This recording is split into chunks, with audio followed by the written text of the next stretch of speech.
Witam serdecznie. Dzisiaj 6 grudnia 2024 rok, godzina 21 z minutami. Dzisiaj chciałbym omówić to, co się jutro wydarzy, to wydarzenie. Właśnie troszeczkę jestem, nie zażenowany, bo nie można tak powiedzieć, tylko jestem troszeczkę zdziwiony, że pan prezydent Trump jutro będzie w Paryżu, a nie tak jak myślałem, że gdzieś w tych Szwajcaria albo któryś z krajów, no, tam gdzie jest Unia, tak, wiodącym. No więc troszeczkę, no tutaj nie ma co się dziwić. Katedra jest chyba najważniejszą rzeczą, jaka istnieje w tej polityce Zielonego Ładu.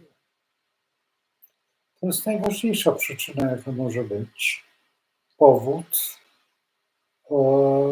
to jest to, co się stało podczas olimpiady. Tutaj olimpiady chyba nie będą robić i tych wszystkich idiotyzmów. No i ciekaw jestem, teraz proszę zwrócić uwagę, jest 50 krajów, tylko właśnie szukałem listy. Nie znalazłem tej listy, jakby ktoś z Państwa mógł. Witam, Sum. Dziękuję bardzo. I jakby była lista gdzieś krajów, to bardzo proszę przesłać, bo jestem ciekaw, czy będzie najbardziej zaprzyjaźniony z Francją, znaczy bratni naród dla Francuzów, czyli Rosja. Czy będzie Władimir Putin? Albo ktoś reprezentował jego, bo wiemy, że tutaj różne pomysły były. Ciekaw jestem, jak to będzie wyglądać. Oglądałem to sprzed tych 5 lat, tam w Paryżu, dobrze mówię, chyba tak, sprzed 5, no albo więcej, taką konferencję i tam był Władimir Putin. Nawet podawał rękę panu prezydentowi Trumpowi w takiej dziwnej sytuacji. Akurat wszedł na tą trybunę, czy na ten podest, szybciej bardziej by można było powiedzieć podest, tam gdzie stali wszyscy. I właśnie Władimir Putin podszedł i podał mu rękę. I to tak troszeczkę wyglądało lekko, no wiecie, jak nierówni sobie. Jakby Putin był pod prezydentem Trumpem, no to to jest trudno powiedzieć, czy tak jest, czy tak nie jest. No w tamtych czasach na pewno tak. W dzisiejszych czasach trudno by było orzec, kto jest, przypuśćmy, nie silniejszy, kto ma więcej do powiedzenia, kto może się przeciwstawić komu. Ja zgadzam się, że jeżeli tutaj pan prezydent Trump huknie, jak to się mówi, w stół ręką, to wszyscy uciekną. Ale wariatów nie brakuje. No więc tutaj musimy poczekać z tym. Dzisiejsza, no liczmy, że 6 godzin temu, tak, wypowiedź pana prezydenta Dudy, no była wspaniała w Sejmie. To trzeba przyznać, z tym, że teraz jeszcze jedna rzecz jest. Jutro spotyka się z panem Trumpem i będzie musiał świecić oczami przed tym, co zrobił pan Tusk i cała ta grupa. Teraz Niemcy już podlegają. Pamiętajmy o tym, że Francuzi także ten rząd upadł. Przyjrzyjcie się w tej chwili kosmogramowi, bo to jest bardzo ważne. Kosmogram jest Słońce w Dyładzie Bliźniąt i jest blisko Merkury. Merkury, jak jest blisko, nazywamy go spalonym. I teraz popatrzmy, co jest na samej górze tej historii. Uran. Uran, czyli wodnik, i Francja jest pod tego wodnika. Wodnik, od wodnika rozpoczynamy. Teraz po przeciwnej stronie jest Jowisz. Pamiętajmy o tym, że pan prezydent Trump jest bliźniakiem, więc tutaj go wspomoże Jowisz. Jeżeli teraz Jowisz go wspomoże, to teraz popatrzmy sobie na aspekty Jowisza i teraz popatrzmy. Ze Słońcem w opozycji, w trygonie do Słońca, do Merkurego. Kto rządzi i w kwadraturze do Saturna. Gratuluję taką. Pamiętajmy, że z Jowiszem wszystkie, nawet kwadratury, są pozytywne dla Jowisza. Jowisz neutralizuje jakby energię. Jowisz i teraz tutaj zwróćcie uwagę, że Jowisz ma bardzo dużo aspektów. Jak wam się to podoba? Teraz ciekawa rzecz, że to wszystko się dzieje dziś. Jesteśmy świadkami tego. Jesteśmy świadkami wypowiedzi pana prezydenta Dudy o granicy, o tym zachowaniu, o całe pytanie się o budżet, jak to jest, robienie właściwie wyprzedaż troszeczkę majątku polskiego na dużą skalę, troszeczkę, bo to tak można było powiedzieć, a co tam ta jedna fabryka? Wyobraźcie sobie Ursus zlikwidować, pozwolić na Ursus, w ogóle na sprzedanie komukolwiek i teraz wejdą tam deweloperzy? Co to jest deweloper? Kto pozwolił na to? To jest fabryka i to maszyn, które czeka na to rolnictwo. Rolnictwo w Polsce jest bardzo poważną dziedziną. My mamy na ascendencie Plutona, a to jest ciężka praca. I to jest ta orka. Więc nie możemy się tego wyzbyć. Zawsze będziemy państwem rolniczym. Zawsze. Zobaczcie, ile mamy nieużytków. Jeżeli te nieużytki są nieużytkami, to spójrzcie sobie na inne państwa, które mają tyle nieużytków, co my. I zobaczcie teraz, jeżeli patrzymy na Tatry jako na nieużytki, to co ma powiedzieć Słowacja? Nie mamy tych ziem bardzo dobrych, ale za to mamy świetnych gospodarzy. Mamy najlepszych gospodarzy na świecie. Jeżeli ktoś powie, że nie, no to przypomnę mu takie coś, że pan profesor Pieniążek powiedział, że doprowadzi do tego, że jabłko będzie w cenie ziemniaka. I jest obecnie w cenie ziemniaka. Na skupie jest w tej samej cenie. Kiedy przed wojną sady były rzadkością. Były sady, oczywiście sadzono drzewa wzdłuż dróg, ale to Niemcy robili. Dzisiaj wzdłuż dróg nie odważyłbym się jeść tych owoców, ze względu na to, że nie furmanki po drogach jeżdżą, a jeżdżą samochody na nie Holzgas, tylko na ropę i benzynę. I to też trzeba brać pod uwagę i też trzeba myśleć nad tym, jak to jest. A rolnictwo polskie ma bardzo duże doświadczenia poprzez puławy, które zbudowały kibuce w Izraelu. I to tam właśnie nasze eksperymenty, które były, tam zrealizowano. I wszystkie właściwie eksperymenty, które są oprócz win, ale obecnie na Uniwersytecie Jagiellońskim powstała grupa, która reaktywuje wina nasze polskie rodzime, bo okazuje się, że my winnice mieliśmy nie ze względu na ocieplenie klimatu, bo to były jeszcze w dawnych czasach. Zresztą, co tu ukrywać, Czarną Porzeczkę przywieźli znienawidzeni Krzyżacy i obsadzili wzdłuż całą Wisłę i zbierali tą Czarną Porzeczkę i z tego robili niezły interes, bo czerwone wino. Mszalne. Tutaj. Nawet sobie nie wyobrażacie, jaki to jest dobry interes, są mszalne wino.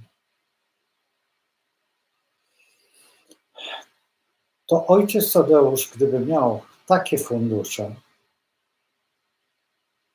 i wy na papieżu Franciszku wymusił taką deklarację, że tylko on by mógł sprzedawać we wszystkich parafiach,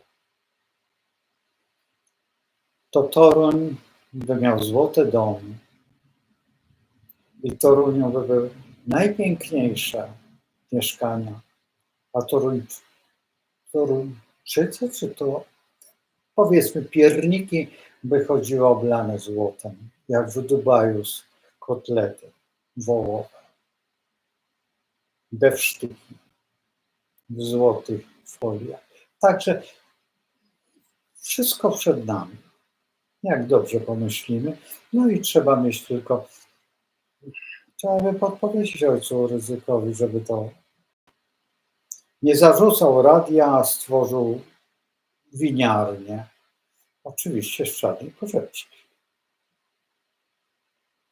Dobrze, przejdźmy do realiów z średniowiecza do dzisiejszego i patrzmy na ten kosmogram. Ten kosmogram jest bardzo interesującym kosmogramem i trzeba przyznać, że jutrzejszy dzień, zaraz go, nie zrobimy tego dnia, dlatego że to będzie kłopot. Dobrze, dlatego że to jest zegar, a gdybym zegar zrobił, nie będzie to tak ładnie wyglądać. Dobrze, zostawmy, ale porozmawiajmy teraz, co się tam wydarzy. Pan prezydent Trump tam na pewno przyjedzie. Państwo mają telewizję, ja nie mam telewizji. Ciekaw jestem, czy będzie transmisja. W dodatku, czy będą tłumaczenia tych wszystkich delegatów, którzy przyjechali. Bardzo dużo krajów, z tym łącznie z krajami niezwiązanymi z religią chrześcijańską, dali pieniążki na odbudowę, bo jest to świątynia jedna z najważniejszych na świecie. I mało tego, że najważniejsza, to i wydarzenie, oddanie przez prezydenta Macron tej świątyni jest wielkim wydarzeniem, a zresztą pamiętacie, że nie za bardzo on chciał na początku, w gruncie rzeczy świat go zmusił. Rzeczywistość go zmusiła. I teraz będzie trzeba przyjrzeć się, na ile na przykład jest dobra wola w działaniu. Jak wygląda, bo to jest w pewnym sensie taka, można by powiedzieć, manifestacja ekumenii. Tutaj przyjeżdżają różne, nawet przeciwko sobie zbuntowane jakieś tam historie i stają w jednym miejscu. Podejrzewam, że pan prezydent Trump nie zostawi suchej nitki na panu Macron w miły sposób. Tak jak to potrafi zrobić. Unieść i postawić na swoim miejscu. I pamiętam dokładnie, jak pan Macron próbował zrobić pana prezydenta Trumpa tak jak Donald Tusk, co dobrze, żeby tam w ogóle się nie pokazywał, bo nie pasuje do tego grona. To nie jest to grono. to trzeba być realistą i po prostu pilnować dekalogu. Niczego więcej. To jest tylko dekalog. I obojętnie kto, a zamach na świątynię to jest wyjątkowo beznadziejna sytuacja. I teraz popatrzmy sobie na ten horoskop. I to jest horoskop właśnie 15 kwiecień 2019 rok, godzina 19. Paryż. Słońce jest w baranie, wodnik, w dładzie wodnika. Dłada wodnika to Francja, płonie Francja.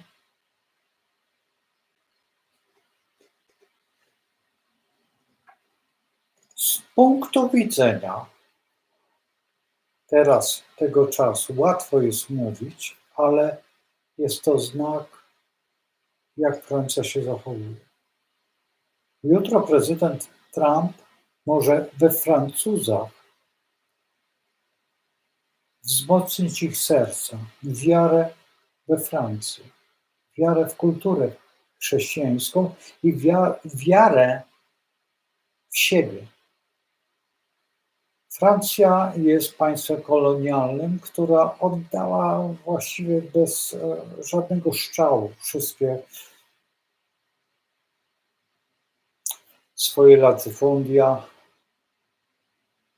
I co najciekawsze, że chociażby, to jest bardzo ciekawe, że Maroko w kynologii jest z Paryża, z Francją. Jeżeli nie ma osobnego związku, jest jeden związek. Francja i Maroko jest wspólnie. Także psy z Maroko są automatycznie, niepotrzebna rejestracja w Paryżu. Jest automatycznie w Paryżu. Francja. Musimy też odróżniać jeszcze jedno, Francja, Paryż.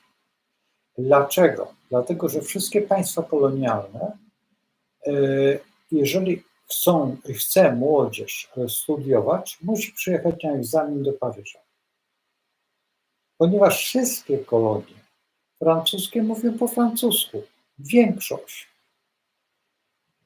I żeby się kształcić, na przykład chociażby na Sorbonie, muszą zdać tą maturę. I tutaj przyjeżdżają dokładnie na egzamin z całego świata. I jest to w pewnym momencie taka wyższość i Francji nad tymi krajami kulturowa. I dobrze, że tak jest, dlatego że to jest spójność językowa, kolonialna i taka ładna, czyli troszeczkę inna jak Anglicy, ponieważ Anglicy jest to nadal korona. Australia czy Kanada należą do korony. Czy Indie. To jest korona. I z korony jest bardzo ciężko się wygryźć.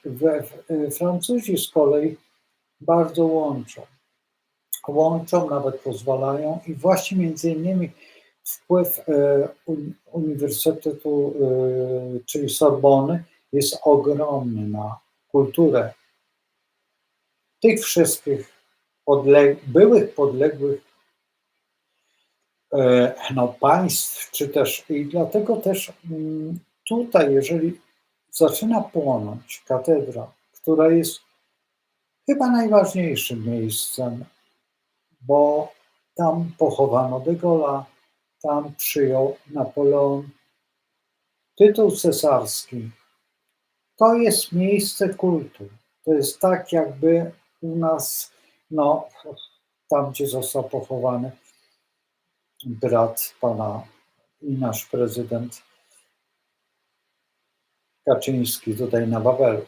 Tak? I to nie jest Wawel, bo Wawel to jest miejsce, ale katedra na Wawelu jest na pewno miejscem koronacji wszystkich władców i tam są właśnie to, co rozmawialiśmy wcześniej o tych zaduszkach, że ci wszyscy władcy przychodzą i tam jest ten Sejm. Dlatego też tam odbywa się raz w roku, dziwne to jest, ale zbiera się Kneset Izraela właśnie na Wawelu. Podejrzewam, że chyba przez to. Chcą rozmawiać z duchami. I może dlatego mają takie osiągnięcia. Dziwne troszeczkę. Ale tam także jest katedra Ormian, tam też jest no, wiele jest miejsc, które są cudowne. A jeżeli patrzymy teraz na Paryż jutrzejszy, jeżeli będzie możliwe, to bardzo proszę zapisać, jeżeli to osoby, o której zaczął pan Trump przemowę, jak wyglądało, po prostu zapisywać czasy. Bo wtedy, jeżeli mi wypiszecie te czasy, to pomału sobie zrobimy. Znaczy, ja bardzo chętnie spojrzę, jak wpiszecie mi szybciutko podczas jutrzejszego wykładu, tylko ja jutro nie wiem, o której rozpocznę. Czy będę o 21, czy nie, czasami nie będę o 22. Nie, jutro nie, w niedzielę. W niedzielę, dlatego że przyjeżdżają przyjaciele tutaj do mnie i będziemy sobie tutaj siedzieć, dyskutować, wygłupiać się, ze względu na to, że zbliżają się święta, no i ten dzisiejszy dzień, te Mikołajki, to wszystko, to dlatego też, ponieważ nie mamy za bardzo się gdzie zebrać, a ja też nie jestem chętny do łażenia gdzieś, bo będę musiał wyjść o 20, a oni mogą wyjść o 21, czy nawet posiedzieć dłużej, a ja po prostu audycję przesunę na późniejszy termin, albo tam jeszcze coś i po prostu wybaczycie. I teraz, jeżeli będą tam jakieś godziny, to zaznaczcie w czasie rzeczywistym. Bardzo bym chciał, dlatego że z tego ja nie będę słuchał tego. Chyba nie, bo się nie wiem, czy uda. Ale jeżeli zauważycie jakąś godzinę, zapiszcie kto, co, jak. Czy na przykład pan prezydent Duda będzie tutaj referował jakiś swój odczyt, czy ktokolwiek, zapiszcie. Bardzo bym prosił i wtedy sobie zobaczymy, jakie były energie, jakie były działania. Zresztą tak, akurat pana prezydenta Dudę mam, chyba horoskop, Donalda Trumpa mam. Nie mam pana Macron, ale to nie problem chyba znaleźć, ale to najwyżej na następny dzień znajdziemy sobie pana prezydenta Macron, chociaż nie wiem, czy on cokolwiek powie, czy się nie będzie płaszczył. I teraz jestem ciekaw, jaka będzie reakcja rządu niemieckiego.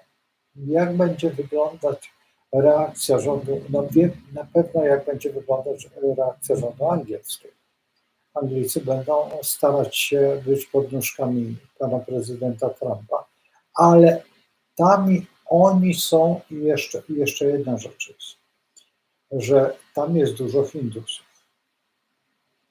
Hindusi, czy przyjadą? Na pewno. I tutaj no my nie będziemy świadkami tego, ale chciałbym zobaczyć, jak będzie się zachowywać, jak będą zachowywać się Hindusi wobec pana prezydenta Trumpa. Bardzo bym chciał zobaczyć. Dlatego, że tutaj już powiedziano, że dolar będzie nadal główną walutą, że wcale nie chodzi o to, tylko chodzi o tą wymianę, tylko pomiędzy Brazylią, Argentyną, czy RPA, czy na przykład tutaj Chinami i Indiami. Pamiętajmy o tym, że my mało mówimy o Indiach. To nie Chiny grają główną rolę, tutaj będą grać. Właśnie przede wszystkim będzie odgrywać Brazylia, przepraszam, nie Australia, a Brazylia i Indie. Tu są dwa główne miejsca. Argentyna może zdąży. Może zdąży. Dlaczego nie Chiny? Dlatego, że Chiny się starzeją. I to przerażającym tempie. Szybciej niż Europa. Powód? jedno dziecko w rodzinie. Większość chłopców. Dziewczynki w ogóle nie mają. Młodzi Chińczycy uciekają w tej chwili do Rosji. W Rosji obecnie ta azjatycka część tam właściwie są rosyjsko-chińskie małżeństwa. Rosjanki wychodzą bardzo chętnie za Chińczyków, dlatego że Chińczycy są wyjątkowo pracowici. Są ładne dzieci. Ja Państwu opowiadałem o tej dziewczynie, która jest aktorką, która odbierałem na dworcu i po prostu byłem, nieładnie się w stosunku do niej zachowałem, dlatego że po prostu nie myślałem, że to jest Polka, że jej ojciec jest Polakiem, a matka jest Chinką. No więc zupełnie do mojej świadomości, że może być Polak, znaczy Polski, no tak wygląda Polonia, a tej Polonii jest bardzo dużo. My nawet się nie orientujemy dokładnie ile, ale to, co ja wiem o tym, to jest ponad 1 milion ludzi, a może nawet więcej. Tej Polonii, o której zupełnie nic nie wiemy. Nic absolutnie nie wiemy o Polonii chińskiej i w Chinach też raczej nie, dlatego że w pewnym momencie Chińczycy za czasów Mao traktowali ich jako obcy. Teraz pytanie, skąd oni się wzięli. Wzięli się z kolei transsyberyjskiej, która odrobiła tą odnogę do kantonu chińskiego. I jak zastała rewolucja, to już nie mieli powrotu i zostali tam, a w dodatku tam założyli rodziny.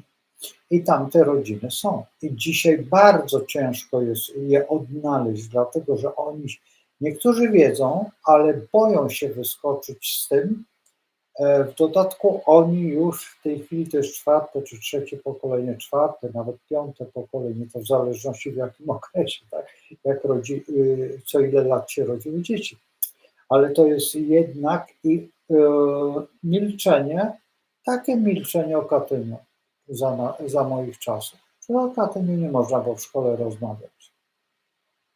Dzisiaj w Chinach też nie za bardzo, zresztą Ujgurów, wiecie, że jak traktują Chińczycy i za co, i jak. I jeżeli patrzymy na to, to trzeba brać pod uwagę, że po prostu może się tego boją.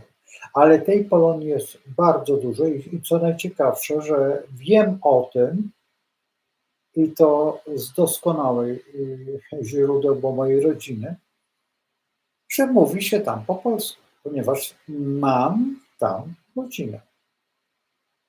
Mam, która obecnie, mieszka, w tej chwili już mieszkają w Los Angeles, ale faktycznie oni mieszkali tam. I to są, mieszkają właśnie w Los Angeles, w grupie Chińczyków, a nie w grupie Polaków. Dlaczego? Dlatego, że przez kobiety, bo to byli mężczyźni Polacy. Więc mężczyźni wiecie, jak to podchodzą do tego. A kobiety jednak ciągną. Pamiętajmy o tym, że to jest, jak się ma matkę, to się ciągnie. A w dodatku jest się podobnym, gotują inaczej, jedzą inaczej. Ten język polski słabszy, właściwie żaden. Ta rodzina, która dołączyła tutaj z miasta Łodzi, oczywiście oni mówią po polsku i dołączyli do tamtych, bo to jest taka bardzo dziwna historia, ale to nie będę opowiadał o tym tutaj na forum. Wolałbym, żeby ta rodzina sama opowiadała o tym, to będzie ładniejsze. Może jakimś cudem połączę się internetem i będziemy sobie o tej historii opowiadać, bo to jest bardzo, to interesujące nie, ale pamiętajmy o tym, że taka Polonia też jest. Ale my zapominamy o tych, którzy budowali kolej, już zapomnieliśmy, o tych, którzy byli wysyłani, a teraz zagadka, kiedy ostatnich spakowaliśmy, wysłaliśmy na Syberię, kiedy ostatnie kibitki wyjeżdżały z Polski, a wyobraźcie sobie, że w PRL-u Zapytajcie się Ślązaków, to wam odpowiedzą kiedy. To wcale nie było dawno. No więc o tym powinien, ale zapominamy o tym, to nie jest istotne, to nie jest ważne. I ktoś mi powie, że nie ma Polaków dużo, że nie jesteśmy spójni. Przez taki rząd, jaki mamy teraz. Ten poprzedni też nie był lepszy. Jeżeli pokaże mi ktoś, że ma pradziadka Polaka, czy prapradziadka Polaka, powinien dostać automatycznie paszport. Oczywiście nie ten paszport taki, ale jeżeli chce tu przyjechać i tutaj osiąść, zapraszam. Natychmiast. Bo jeżeli jest chęć przybycia tutaj, tak jak robią Francuzi. Francuzi też. Mają wszędzie, mają Quebec. Dlatego też pan Trudeau pobiegł w te pędy do pana Trumpa. Dlaczego? Bo się bał. Czego? Właśnie Francuzów. Bo się jeszcze nie odczepią od Kanady. Już tak było za De Gaulle'a. I ta katedra jest właśnie tym miejscem. W tej katedrze się rozegra cała ta polityka. Zobaczycie, co będą mówić po tym, jak zaczną truchleć. Jak zaczną uszy po sobie mieć. To jest jeden z ważniejszych momentów tutaj, ale przede wszystkim dla chrześcijaństwa. To, co pan Trump powiedział w stosunku. Dzieci nie będziecie robić, co nie będziecie robić, a ta olimpiada była. Podejrzewam, że wyżyje się w każdą stronę. Jak będzie prezydent Argentyny, to dopiero dostaną. To się dopiero dowiedzą Francuzi, kim są. Bo Argentyńczycy mają. Teraz pytanie, czy pan Trump ma prawo do takiego postanowienia, czy Francuzi są uzależnieni od pana Trumpa? To, co powiedział, że jak nie, to nałoży 100% cła na ich szampany i to. A dobrze, to ci znawcy tematu niech mi odpowiedzą, gdzie są szczepy francuskiego wina. To gdzie są? W Kalifornii? Najlepsze wino jest Kalifornia i Argentyna. No i jeszcze RP. Ale te prawidłowe szczepy są w Kalifornii. I to francuskie wino jest w Kalifornii. Nie tylko w Kalifornii, w całych Stanach. Ponieważ lepiej się przyjęły niż na przykład te. Więc pan prezydent Trump może zrobić lepszego szampana niż szampanii. I na pewno na jakimkolwiek konkursie będzie ogromna flaga amerykańska i tego stanu. I Francuzi mogą się pożegnać z pieniędzmi z alkoholu i trzymania gotówki, jak to się mówi, w winie, w szampanii. Mogą przerobić to wszystko w koniak, ale whisky chyba lepiej idzie. I to szkocka. Oni robią. Ostatnio akurat miałem przyjemność skonsumować tą czerwoną whisky, której już nie ma, już nie będzie. Ostatnia, rok temu ostatnie butelki zostały sprzedane. Akurat ja dostałem w prezencie tą czerwoną whisky. Nie mam jej tutaj, ale mogę pokazać. No więc pan prezydent Trump dla Francuzów jest swój i wie, każdy Francuz wie, o co chodzi. Jeszcze jedna rzecz. Francuzi dostali strasznie w tyłek żółtymi kamizelkami. Rozmawiałem kilka dni temu z osobą, która mieszka w Paryżu i mówi dosłownie, kilka sklepów, kilka salonów fryzjerskich zbankrutowało właśnie przez żółte kamizelki. Dlatego, że żółte kamizelki robiły zawsze w soboty i w niedzielę te rozruchy. A ludzie wolni są wolni w soboty i w niedzielę. I zamiast pójść do fryzjera do tego akurat, no nie mogli, dlatego że były te strajki, czy były te manifestacje. I w ten sposób po prostu bankrutowały te sklepy, te butiki, te rzeczy. I tak koleżanka tutaj mi opowiadała, że sklep, który był wart 200 000 franków, sprzedano za 20 000. To jest sporo. Więc były bankructwa bardzo duże. Z jednej strony dobrze.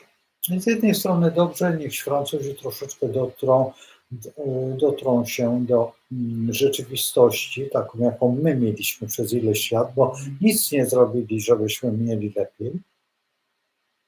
Oprócz de Gaulle'a, który cokolwiek zrobił dla nas. Pamiętajmy o tym, że artyści francuscy są bardzo skomunizowani. Picasso piał dosłownie za komunizmem. To po prostu nie do wiary, ale to wszystko było przez tą wojnę w Hiszpanii, przecież on był Hiszpanem. I tam wiecie, o co chodzi, generał Walter i to całe tutaj, no oprócz tego przecież Hemingway, to też jest dla Francuzów ktoś, no bo komu bije dzwon, każdy Francuz zna na pamięć, tak? I oprócz tego tam jeszcze literatura. Zresztą bardzo dużo Francuzów przeszło do Hollywood.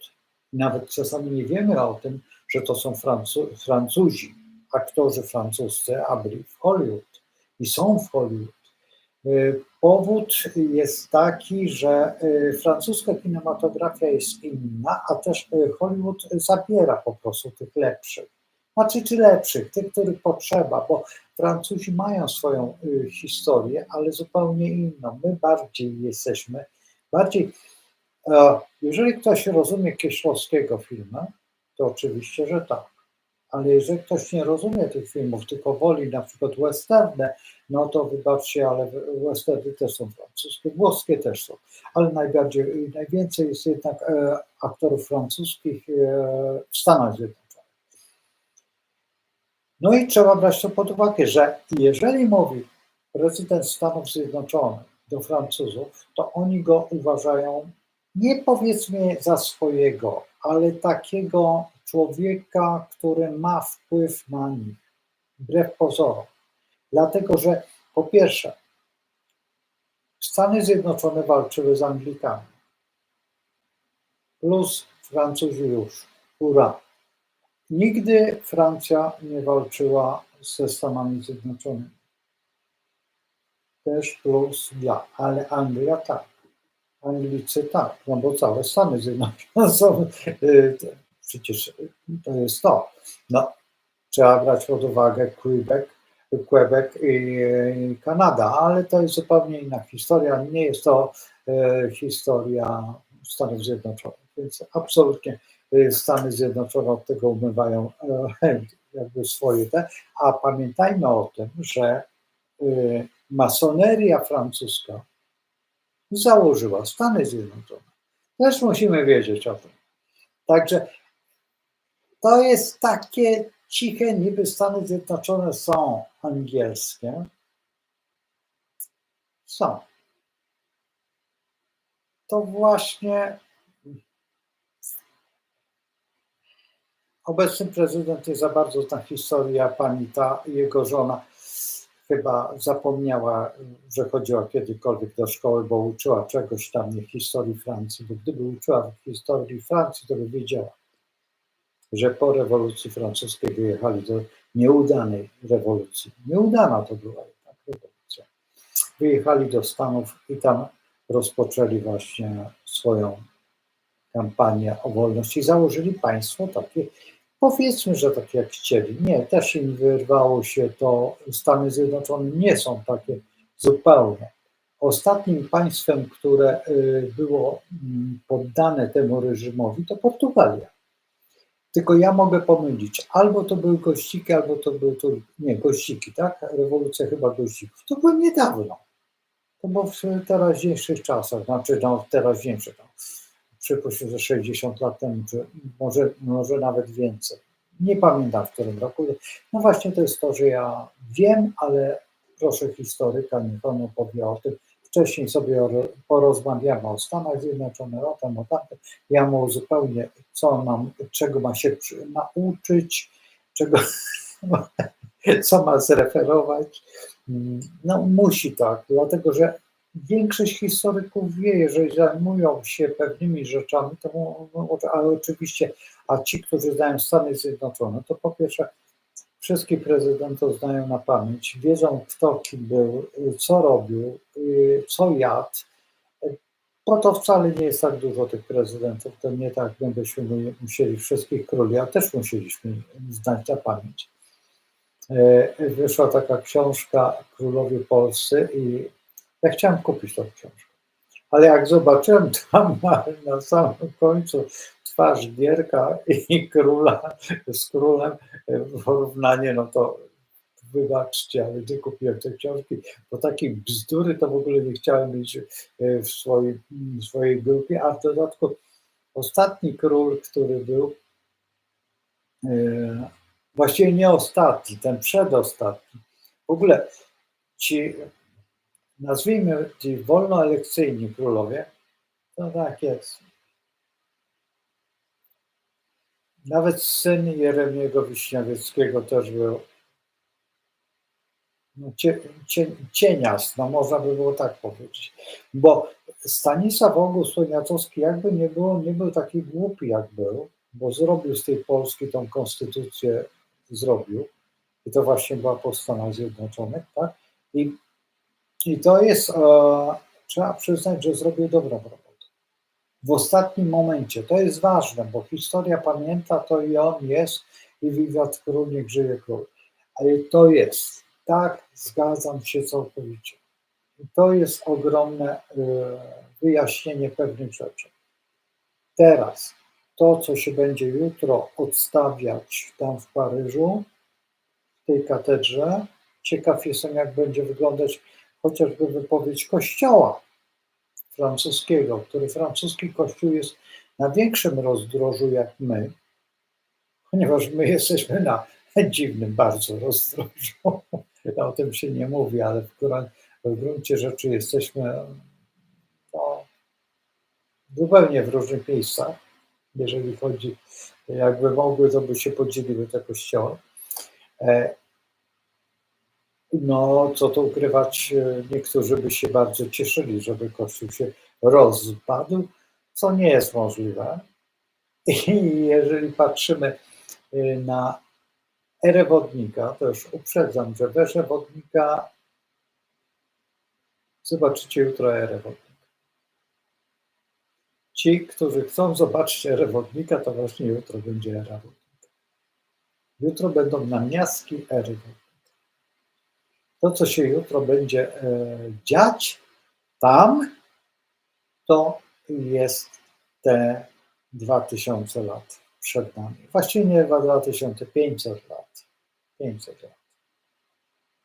Bo to dopiero poczujemy.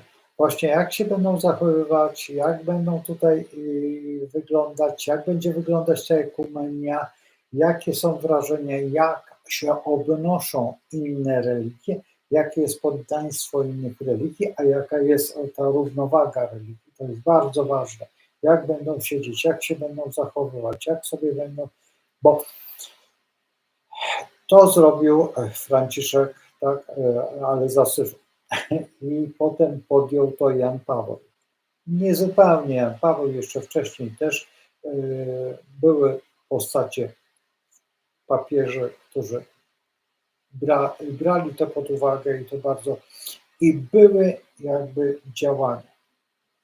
Między innymi takim działaniem tutaj za naszej pamięci, no to jest Kościół unicki, unici. I on tak troszeczkę barwnie przechodził z jednej do drugiej, ale w gruncie rzeczy, no i u nas w Polsce, no to namiotowi ojcowie Brazylianie. To jest właśnie ten Kościół. I ci, którzy znają ojców Bazylianów, i wiedzą, o co chodzi, i są osoby, które chodzą do tego kościoła i do tego. Nie umniejsza to zupełnie niczemu. Absolutnie. No więc to już oświadcza. Moja babcia na przykład, ponieważ znała świetnie rosyjski, chodziła do ojców bazylianów przed wojną do Warszawy. A dlaczego? Nie wiem, nie umiem odpowiedzieć. Nie dlatego, że była prawosławna, tylko ze względu na to, że oni też podlegali właśnie tej samej regule. No więc to trzeba brać pod uwagę bardzo i trzeba o tym troszeczkę cokolwiek wiedzieć, bo jeżeli się o tym nie wie, to potem są jakieś historie, tak, nie wiem, czy pamiętacie ojca Makariosa. I ojciec Makarios też w pewnym momencie robił pewne rzeczy, które były bardzo istotne. I teraz taką samą rolę ma pan prezydent Trump. I on ze względu na to, że musi się pozbyć tego, co my sobie szykujemy w Warszawie i z Warszawy tutaj będziemy, to co Boże, aby to nie było, i wybieranie tego człowieka, o którym wiecie, w Warszawie, próbuje Warszawą głupoty i zdejmuje krzyże, no to właśnie to jest to, że tutaj pan Trump z kolei nie to, że będzie zdejmował, a będzie jeszcze stawiał. I będzie stawiał te krzyże. Jestem więcej niż pewien. I właśnie zobaczymy, jak pan Macron będzie zachowywał się w tym. Właściwie można by było powiedzieć, że to jest, ale w tej świątyni. Ta świątynia będzie bramą do tego właśnie okresu, który nazywamy erą wodnika. To nie jest ten punkt. Nie. To jest taki przednówek, takie przedpola. To jeszcze jest daleko do tego, ale tutaj będą rozgrywki te najważniejsze. I tutaj będą już te klimaty. I od tego momentu możemy, to co ja nazywam punktami tymi astrologicznymi, to są właśnie te punkty, które budują w pewnym sensie pewne zagadnienia. I te zagadnienia właśnie w tym momencie się rozgrywają. I tak te zagadnienia będą istnieć. Więc tutaj trzeba brać pod uwagę, że działania, jakie jutro będziemy oglądać, ciekaw jestem, jak właśnie telewizja będzie obraz. Jak będzie radio komentować, jak będzie to wszystko wyeksponowane, czy będzie dużo kłamstwa. No więc mam nadzieję, że telewizja Republika zrobi to tak dokładnie, jak zrobiła do tej pory z panem prezydentem Trumpem i chylę czoła przed tą telewizją i mam nadzieję, że to będzie telewizja nie czołowa. Nie, jest mnóstwo tych małych telewizji takich, wiecie co dopiero. Ja też chcę stać się tą telewizją pomału. Znaczy ja nie chcę, relacje będę zdawał właśnie tak jak teraz. To właśnie to pod względem tutaj astrologii, działania, żebyście byli uczuleni, jak to wygląda i to jest zupełnie co innego. Oczywiście, że doprowadzę do tego, że będę prowadził ten dziennik, bo coraz bardziej mi się to podoba, tylko ponieważ zaraz wytłumaczę się, dlaczego nie. Dlatego, że w polityce trzeba siedzieć. Jeżeli się siedzi w polityce, no to się jest.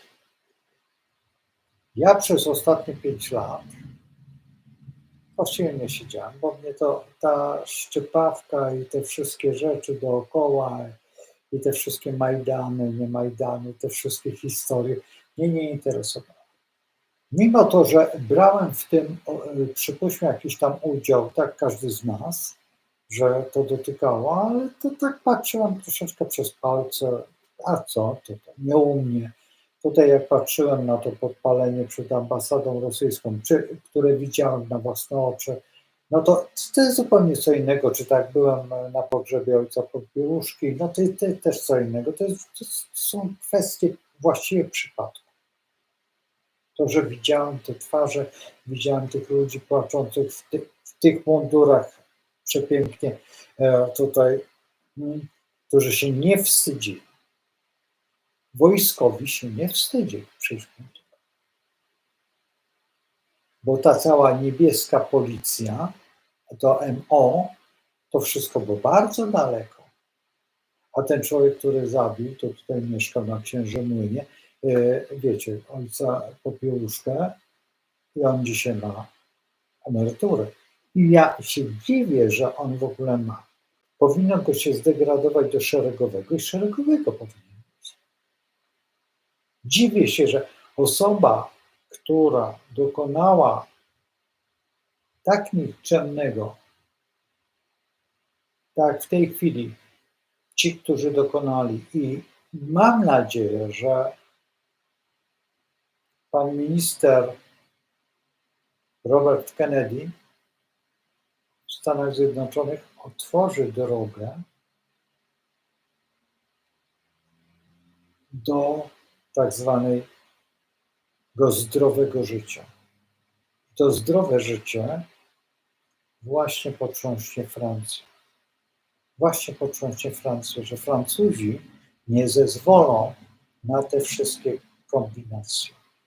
I że ci traktorzyści francuscy, to wszystko, co było, ruszy ogromną i z panią, nie wiem czy Le Pen, ale mam nadzieję, że pani Le Pen. Ciekaw jestem, jak będzie wyglądać właśnie to spotkanie pani Le Pen. Jeżeli Trump ją wyściska i wiecie, tak utuli, wiecie o co chodzi. Tak jak zrobił to z Dudą, z prezydentem Dudą. To było widać, że to są. My patrzymy na to, że bo to jest mój przyjaciel. Nie, to nie chodzi o to. Chodzi o ideę. Tak jak był ten Gierek z tym Breżniewem się po francusku. Poczekajcie, przepiję, bo aż. Jakby ktoś się pytał, co to jest? To jest herbata z hibiskusa. Dlatego taki ma kolor. A uwielbiam herbatę z hibiskusa. Jeżeli w ogóle cokolwiek, to uwielbiam z dzikiej róży, lubię i z hibiskusa, ale ostatnio, wczoraj mogę skłamać, jakaś bomba witaminowa, tak to się nazywa. Faktycznie bardzo dobra herbatka. Wyjątkowo dobra herbatka. Była słodka, bez cukru. Bo hibiskusa ja lubię troszeczkę dosłodzonego. Ja jak sobie robię, to robię jeszcze inaczej, bo sypię taki szczyptę soli kłodawskiej, ale szczyptę dosłownie. To nawet na taki ten czajniczek szklany, który pokazałem. Ja go mam od niedawna, ale wcześniej to w termos sypałem. Dzisiaj nie sypię do kawiarki, bo się boję, ale w mojej rodzinie sypało się do kawy sól. Ja nie lubię w kawie soli, nie smakuje. Ja w ogóle soli nie używam. Ale tutaj co do hibiskusa, co do inaczej zimnych napojów, lubię odrobinę soli. W Kołobrzegu jest takie źródełko słone. Jak idziecie tak koło rzeki, spod takiego kamienia wychodzi, to zawsze tam szedłem sobie latem i raz w tygodniu tak naprawdę potrafiłem się napić tego tak z potężną szklankę tej wody, tej solanki. A tam kiedyś jeden facet mówił, w tym to tylko się śledzie moczy.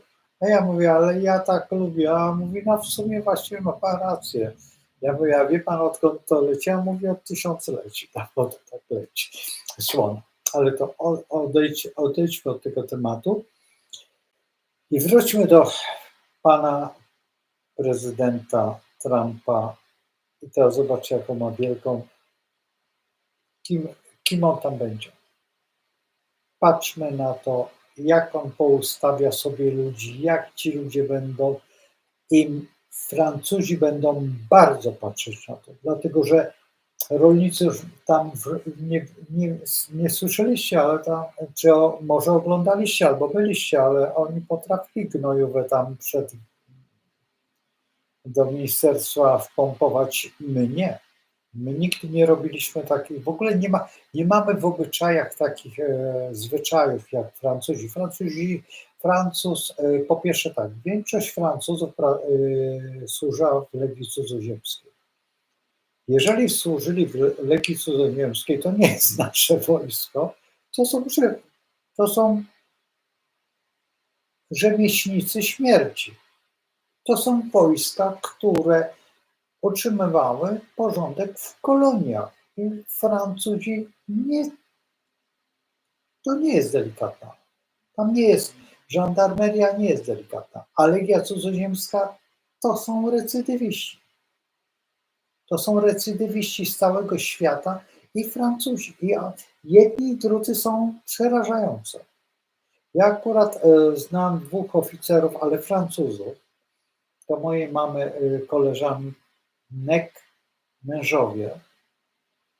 Jeden stopniu pułkownika Legii Cudzoziemskiej.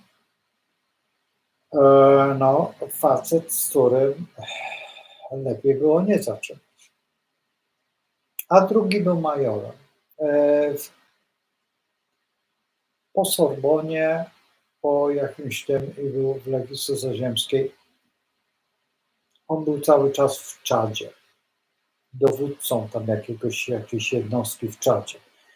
Zresztą Czad jest takim miejscem dla Legii Cudzoziemskiej, takim jakby poligonem, takim. Oni się tam przede wszystkim gromadzą. Czad to jest to miejsce najważniejsze dla nich. Oni jeszcze Maroko mają, oni jeszcze gdzieś we Francji, oczywiście, że tak. I teraz, jeżeli mamy Francuza, który jest po tym, to on się, i po pierwsze, teraz wam opowiem to, co powiedział mój kolega, który już nie żyje. Ja mówiłem o nim kiedyś, był aktorem, znaczy zmarł jako aktor też. Jurek opowiadał o tym w ten sposób, że mówi, był taki kloszard, który mieszkał, widział go. Leżał tam pod mostem, w pudłach, to tam koło 10. Jest ten dzień jakiś tam tej Legii Cudzoziemskiej, tego święta. I mówi, byłem w sklepie wtedy. On wszedł, poszedł na zaplecze, właściciel wyjął taki karton, mu wręczył, odsalutował mu i on wyszedł i nagle ogolony, czyściutki, w pięknym garniturze. Mówi, gdyby nie był charakterystyczny jego twarz, oczy i mówi, ja jako aktor zwracam na to uwagę, to bym go nie rozpoznał. I wszyscy ci żebracy, ci kloszardzi, którzy stanęli na baczność przed nim i stawali i oddawali mu salut. Teraz z historii mojej mamy, moja mama mówiła, że bardzo dużo Francuzów, jakichś tam, nawet profesorów, wybierali drogę kloszarda w pewnym momencie. Zmęczeni po prostu, psychicznie zmęczeni. A ulica potrafi po prostu dać życie. Mało tego, niedawno spotkałem panią, która miała gdzieś około 70 paru lat. I ona mówi do nas, tutaj do naszej grupy, że ona zimą wyjeżdża do Francji. Tam jest Usius Sacré-Cœur i chodzi po tych domach pomocy społecznej i tam sobie żyje spokojnie. Są w miejscach obiady, są przytułki, ona sobie może tam wyspać się, wymyć się i tak sobie żyje. Jest pół roku we Francji, drugie pół roku przyjeżdża do Polski. Teraz z opowiadań mojej mamy, a właściwie nie mojej mamy, tylko mojej mamy, nauczycielki. Dokładnie to była, no mogę dzisiaj powiedzieć, pani Mirolubow, która wyszła za pana Mirolubowa, carskiego oficera, która skończyła Sorbonę i przez przypadek usiadła w Polsce. Przed wojną oczywiście.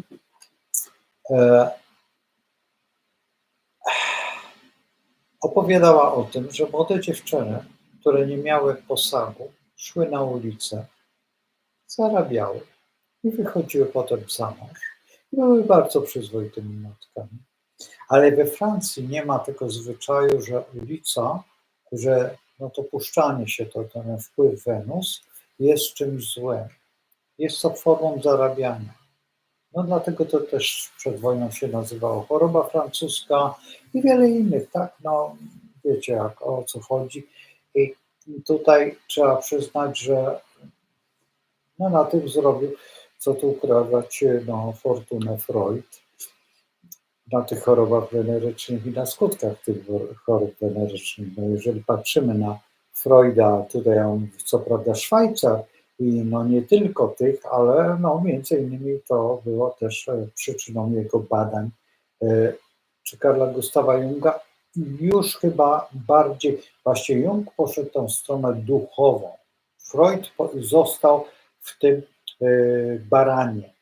I baran, tak, no, po drugiej stronie ma Wenus, a więc musiał się spotkać, tak, z tym mariażem i z tą Wenus, czyli z tą Wenerą. I to trzeba brać bardzo pod uwagę. Carl Gustav Jung jeszcze przeszedł do sfery tej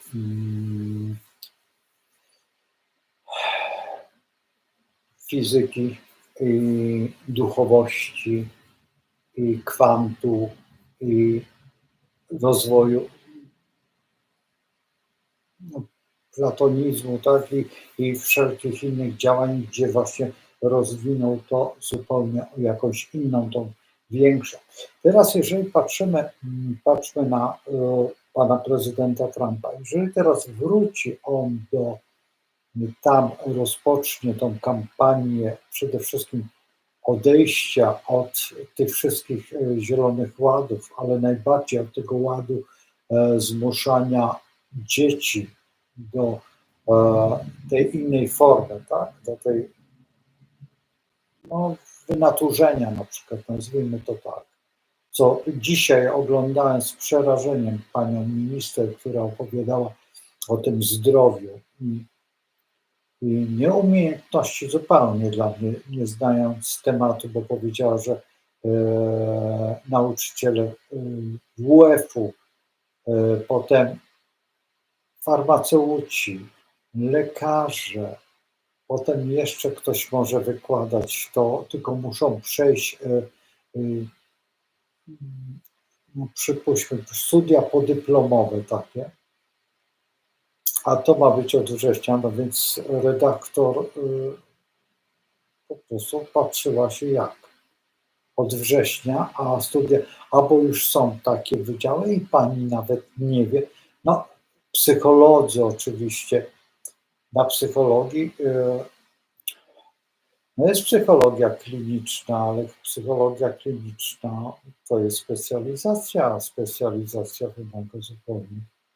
No nie wiem, czy tak sobie można tak wychować, bo te matoły, które chcemy dopuścić ja się zgadzam z tym, że wychowanie takie powinno być, ale nie wiem, czy w szkole.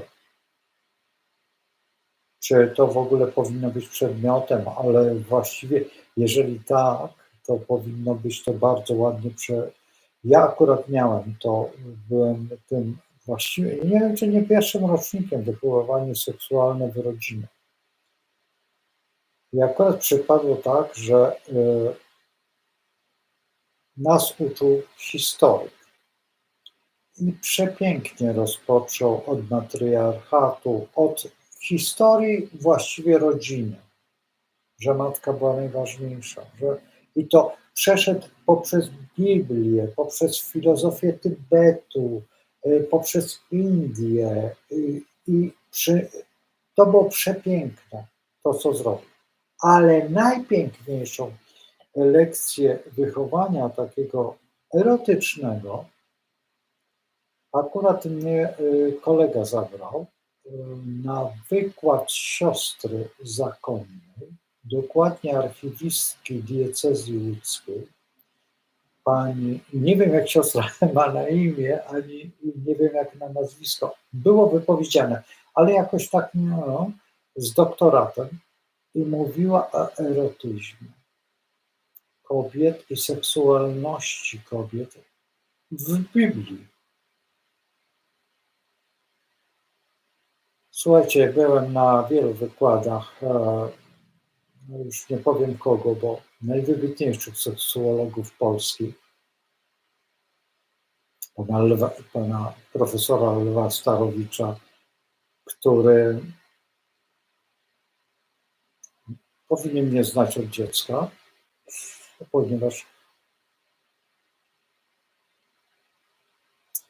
chyba bawiliśmy się na tym samym podwórku.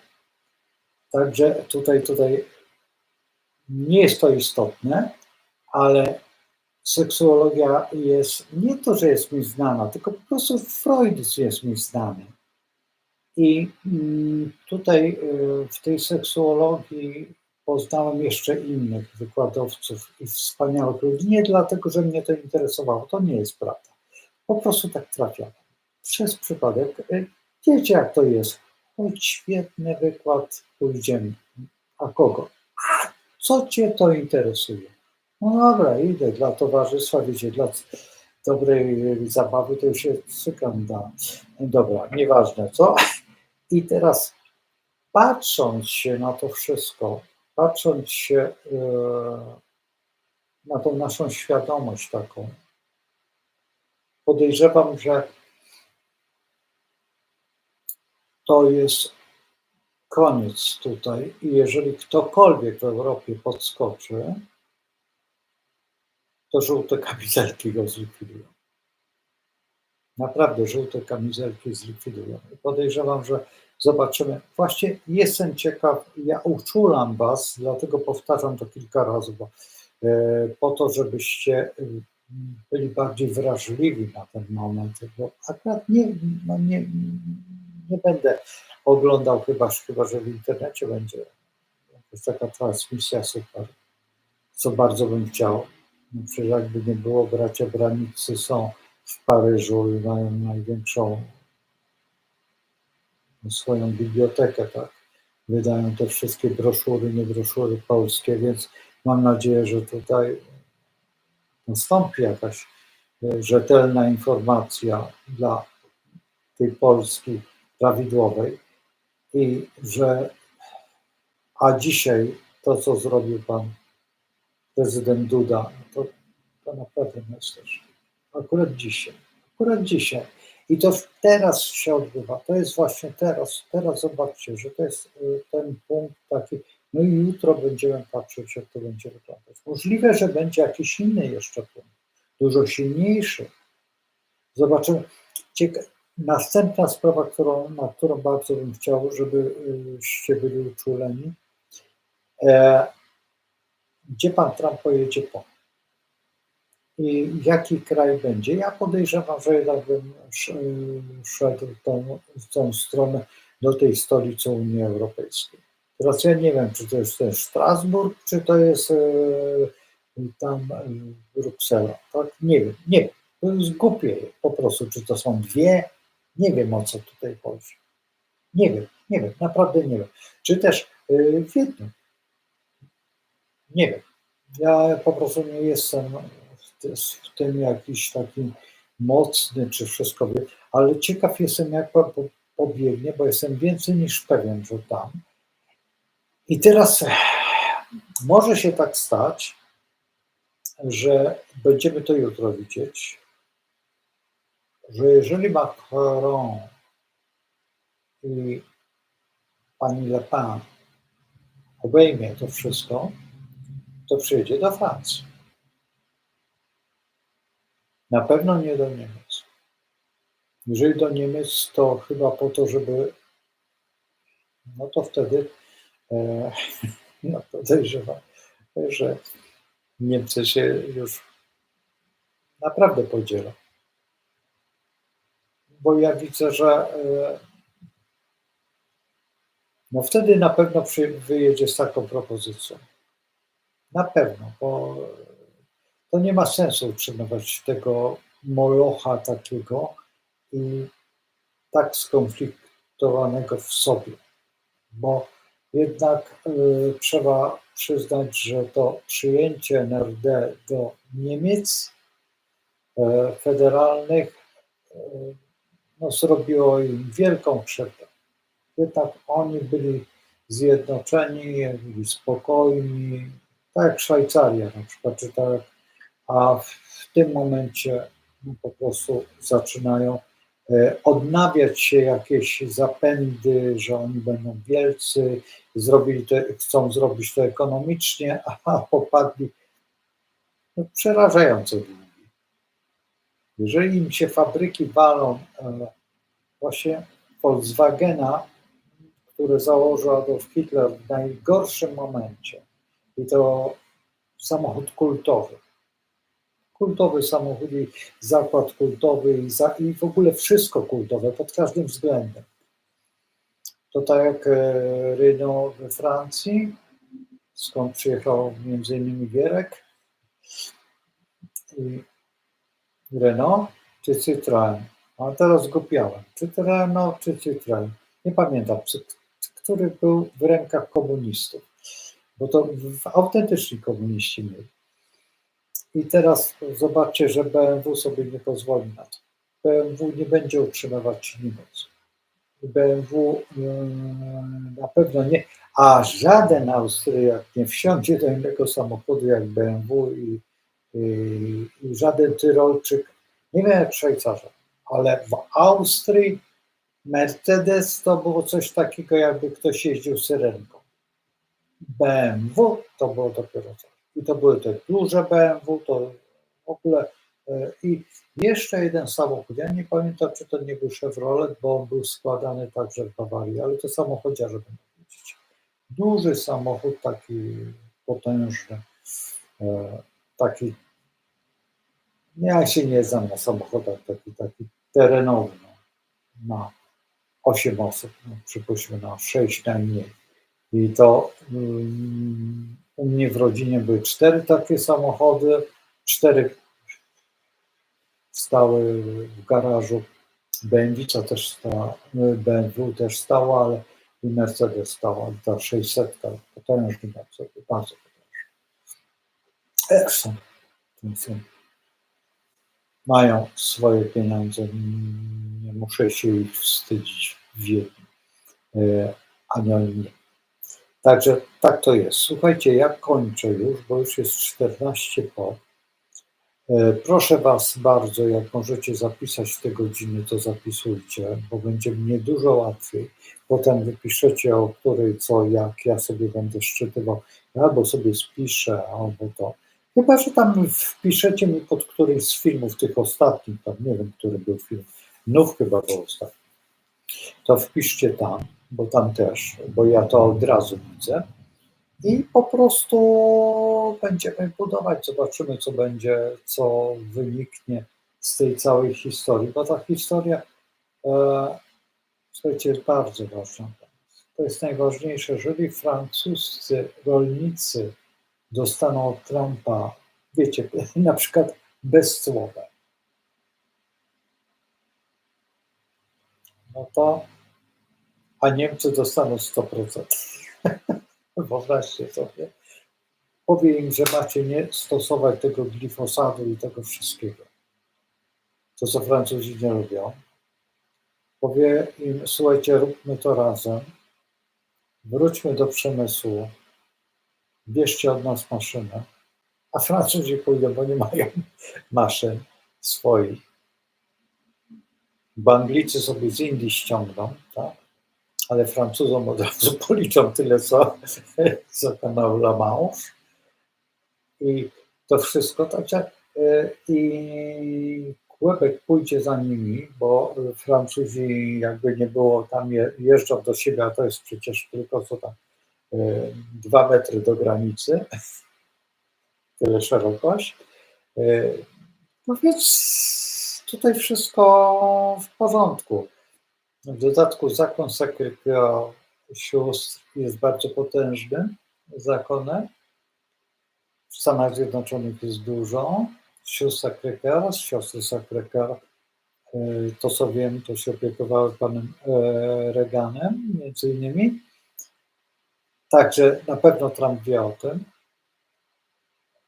I tutaj naprawdę może nastąpić jakiś taki sojusz, ale ludu francuskiego, a przede wszystkim pani Le Pen, bo jest to bardzo mądra kobieta.